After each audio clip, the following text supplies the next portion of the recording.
चूँकि बनारस जो है वो अर्धनारीश्वर की नगरी ही है, लेकिन फिर भी बचपन से मेरी एक क्यूरियोसिटी थी इस समुदाय को लेके कि क्यों ये कुछ ही समय के लिए देखते हैं, जैसे कि शुभ कार्य में हो या फिर बधाई देना हो, तभी ये क्यों देखते हैं। बाकी के अगर इन दो चीज़ों को छोड़ दिया जाए तो एक नया ट्रेंड होता है इस समय शादियों में कि झांकियों में देखते हैं, इसके अलावा ये कभी नहीं देखते।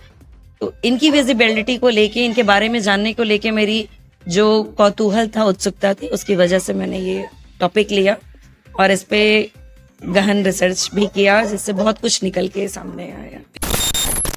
सनातन धर्म में अर्धनारीश्वर कहा जाता है। शुभ कार्य में उनको बुलाया जाता है और उनका आशीर्वाद भी काफी शुभ माना जाता है, लेकिन वही उनका जीवन जो है समाज से एक कटके होता है। उनका जीवन सामान्य जीवन की तरह नहीं होता और समाज उन्हें सामान्य लोगों की तरह भी नहीं देखता है। जी हाँ, इसी पे महात्मा गांधी काशी विद्यापीठ की एक पीएचडी स्टूडेंट ने जो है कि रिसर्च किया हुआ है। ये अपना परिचय दीजिएगा। नमस्ते, मेरा नाम विजेता सिंह है और मैं महात्मा गांधी काशी विद्यापीठ के समाज कार्य विभाग से ट्रांसजेंडर्स की जो समाज में स्थिति है और उनको सुधारने के लिए हम लोग किस तरीके का हस्तक्षेप कर सकते हैं, इस पे मेरी पीएचडी है। रिसर्च आपने किया, बेसिकली जो रिसर्चर्स होते हैं वो या तो नोबेल पुरस्कृत लोगों पे रिसर्च करते हैं या फिर ऐतिहासिक स्थल, ऐतिहासिक परिप्रेक्ष्य पे करते हैं। आपने क्या सोच के ट्रांसजेंडर पे रिसर्च किया?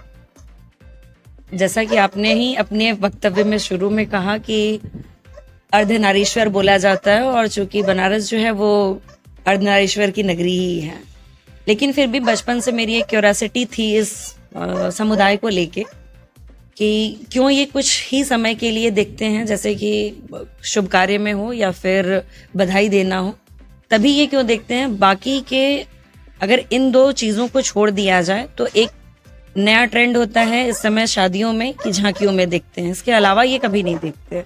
तो इनकी विजिबिलिटी को लेके, इनके बारे में जानने को लेके मेरी जो कौतूहल था, उत्सुकता थी, उसकी वजह से मैंने ये टॉपिक लिया और इस पे गहन रिसर्च भी किया, जिससे बहुत कुछ निकल के सामने आया। रिसर्च आपने किया, रिसर्च में ये भी देखा होगा, मतलब जहाँ तक हमें आपका एक संस्था भी हमें पता चला, तो ट्रांसजेंडर के लिए अभी क्या करना चाहिए? और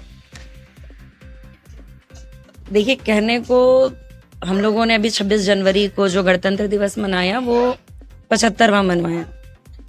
संविधान को हम जब उठा के देखते हैं तो उसमें भी ये साफ साफ लिखा गया है कि हम किसी के साथ कास्ट, क्लास, सेक्स या फिर उसके क्षेत्र, भाषा को लेके हम कभी भी डिस्क्रिमिनेशन नहीं करेंगे।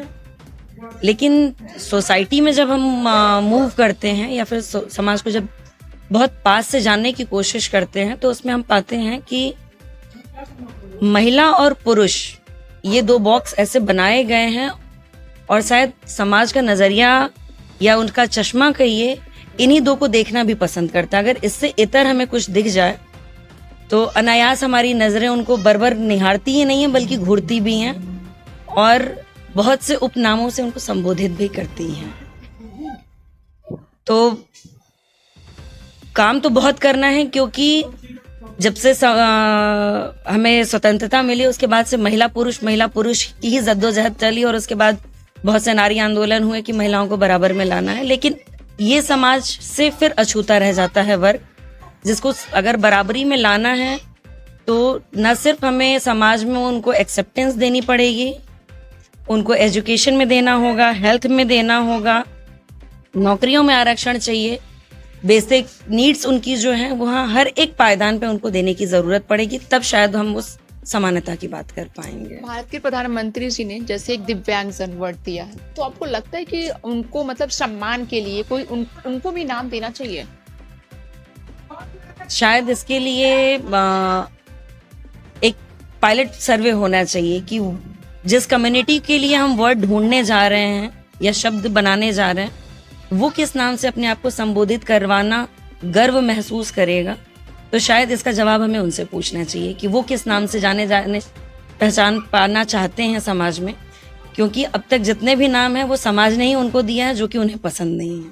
तो शायद ये हम उनसे पूछें तो वो ज्यादा बेहतर बता पाए। अच्छा, आपने रिसर्च किया तो आप काफी चीजें आपके सामने आई होंगी। जैसे हमने भी एक शॉर्ट मूवी आया था ट्रांसजेंडर को लेकर के, तो उसमें एक होता है कि मतलब वो अपना जो दर्द है अंदर का वो निकालते हैं कि समाज हमें इस तरीके से बोलता है, हम किससे जा शिकायत करने के लिए, भगवान से जा शिकायत करने के लिए। तो उनका आपने कुछ इमोशंस आपके सामने आया होगा जो आप साझा करिए थोड़ा हमारे साथ। इमोशंस देखिए कई तरीके के हैं। जैसे कि पहला चीज ये है कि बचपन में जब बच्चे को पता चलता है या फिर उसको लगता है, जैसा कि आपने मूवी का जिक्र किया, तो कई मूवीज में कई तरीके के शेड दिखाए गए हैं। अभी ताली था, इससे पहले लक्ष्मी में कुछ और शेड दिखाया गया।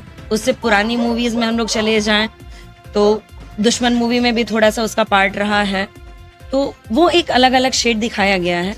लेकिन अगर इनकी आप लाइफ जर्नी को आप देखिए तो शायद जैसे एक बच्चा ग्रोथ करता है तो उसके इमोशंस जैसे जैसे चेंज होते हैं वैसे वैसे इनके दर्द भी चेंज होते जाते हैं। पहला दर्द उन्हें तब मिलता है जब परिवार एक सामाजिक प्रेशर में आके उस बच्चे को त्याग देता है।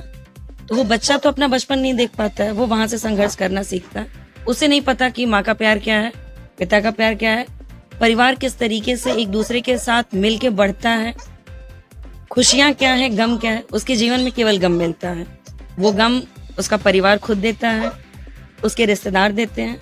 वहां से जब वो निकलता है तो ये समाज उसे देता है। खाना खाने के लिए उसे किसी रेड लाइट एरिया पे खड़े होके या तो भीख मांगना होगा या कहीं मजदूरी करनी होगी या किसी तरीके का कोई सेक्स वर्क उसको मिलेगा जहां से वो अपना पेट पालने के लिए। तो दर्द उसके एज के हिसाब से बदलते जाएंगे। तो दर्द बहुत है। अगर कोशिश करना है कि इस दर्द को मिटाया जाए तो शायद सबसे पहले जो फैमिली काउंसलिंग की हम बात करते हैं, हमें वहां बात करनी चाहिए कि अगर हम जैसा कि बात हो रही थी आपसे कि दिव्यांग लोगों की, अगर हम 90% या 95% अगर एक दिव्यांग को एक्सेप्ट कर लेते हैं तो ये तो सिर्फ शायद एक अपनी लैंगिकता के कारण इनको बोला जाता है कि तुम किसी काम के नहीं हो, नकार दिए जाते हैं। तो वहां से एक्सेप्टेंस मिलना चाहिए और वहां से अगर हम उनको एक्सेप्ट करना जब परिवार शुरू करेगा तो शायद इस दर्द की बात नहीं होगी। और ये जो शेड्स दिखाए जा रहे हैं शायद वो भी हमारे आम जनता की तरह उनके भी जिंदगी के केवल उतार चढ़ाव के दर्द होंगे, ये कदम कदम वाले दर्द नहीं है। आपने कहा परिवार एक्सेप्ट करना, मतलब जहाँ एक तरफ अगर पता चलता है कि फैमिली में कोई ऐसा है, आस पड़ोस के लोग भी उस फैमिली से बात करना छोड़ देते, तो वही दूसरी तरफ बधाइयाँ वगैरह के लिए बहुत खुश होते हैं और काफी उपहार भी देते हैं। तो इस पहलू को आप थोड़ा अपने नजरिए से बताइए। इसके लिए देखिए, आप जब कुछ मांगती हैं भगवान से और आपका पूरा हो जाए तो आप भगवान को धन्यवाद देने जाती हैं। फिर अगर कुछ बुरा हो जाता है तो भगवान को ही कोसते हैं हम। लेकिन इस वर्ग से रामायण में जैसा कि चला आया है कि राम ने इनको ब्लेसिंग्स दी है कि आपकी ब्लेसिंग्स में इतना प्रभाव रहेगा, शायद इसलिए ये लोग इनको इतना पूजते हैं। और शायद ये कहते हैं कि अगर वो नाराज होके चले जाएंगे तो कुछ अगर उन्होंने बुरा बोल दिया तो हमारे साथ बुरा हो जाएगा। और शायद इन्होंने जो ये कम्युनिटी है उसने इसको अपना ढाल भी बना लिया है। वो कई बार ये होता है कि सामने वाले परिवार की इतनी स्थिति नहीं हो या मन नहीं हो देने का, लेकिन फिर भी ये अपना वो ताली और साड़ी ऊपर करने वाला जो ट्रेंड है उसको वहां पे ये हथियार की तरह उपयोग करते हैं। और फिर जबरदस्ती लेने वाला एक कॉन्सेप्ट आता है जो नहीं होना चाहिए। एक्चुअली ये होना ही नहीं चाहिए। जिसने अपनी खुशी से जो दे दिया इनको वही लेना चाहिए, क्योंकि ट्रेंड यही कहता है। और आप माइथोलॉजी उठा के देखें तो भी यही कहा गया कि जो आपको आशीर्वाद आप दोगे और जो खुशियां आपको मिलेंगी उसमें कहीं लेन देन की बात नहीं की गई है।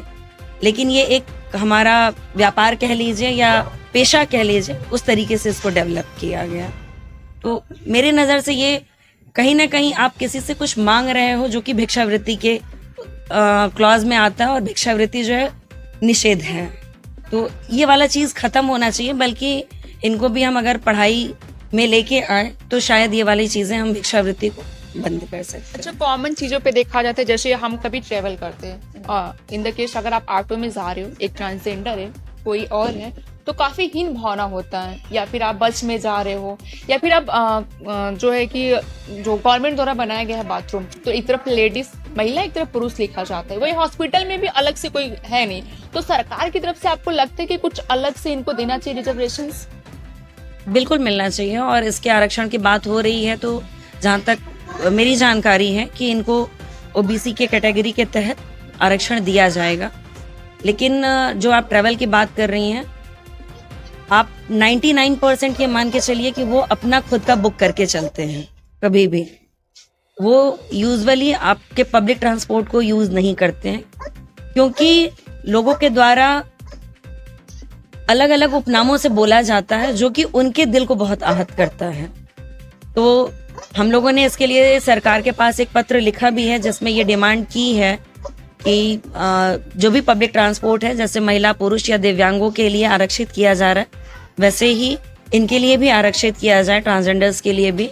प्लस जो आपने अस्पताल की बात की, तो हम लोगों ने यहाँ के बनारस के दीनदयाल राजकीय चिकित्सालय में 5 बेड का एक ट्रांसजेंडर वार्ड आरक्षित कराया हुआ है, और हम लोग चाहेंगे कि इसको ही एक मिसाल मानते हुए अन्य सरकारी अस्पताल और प्राइवेट अस्पतालों में भी इस तरीके के आरक्षण उनको दिए जाए, जिससे कि वो अपने स्वास्थ्य को लेके जो भी उनको अगर किसी तरीके की दिक्कत आती है तो उनको ये लगता है कि शायद हम वहां जाएंगे तो मेरे साथ किसी न किसी तरीके का भेदभाव होगा, और वो नहीं आते हैं और वो प्राइमरी लेवल पे खुद ही इस बात को रिजॉल्व करने की कोशिश करते हैं। दवाइयाँ मेडिकल से लेके खाते हैं, और जिसकी परिणाम ये होता है कि बहुत वर्स्ट सिचुएशंस भी आ जाती हैं।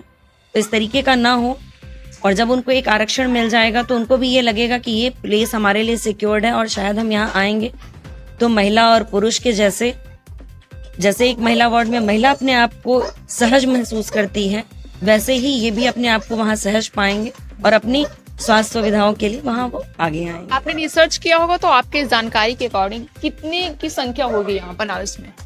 बनारस में अगर हम देखें तो वोटिंग लिस्ट उठा के देखें तो यहाँ पे हमारे पास 109 लोग हैं, लेकिन ऐसे हमारी जानकारी में 500 से ज्यादा लोग हैं। और अगर हम जब बात करते हैं LGBTIQ+ की, तो इस समुदाय को अगर हम मिला लें तो यहाँ 1000 से ऊपर की संख्या है। बहुत से लोग होते हैं जो अपनी छुपाते हैं, किसी को बताते नहीं आइडेंटिटी को, तो उनके लिए आप क्या कहना चाहेंगे? आइडेंटिटी छुपाने के पीछे उनका मेन मकसद ये नहीं है कि हमें छुप के रहना है।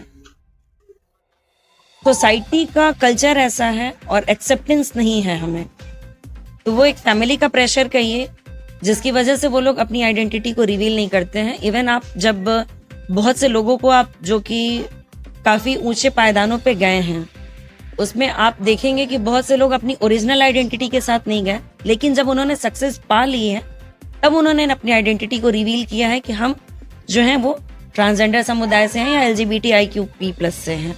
उसके पीछे उनका रीजन ये है कि शायद अगर उन्होंने वो आइडेंटिटी अपनी हिडन नहीं की होती तो शायद वो आज उस मुकाम तक नहीं पहुंच पाते। ऐसा मेरा जो एक्सपीरियंस है वो कहता है।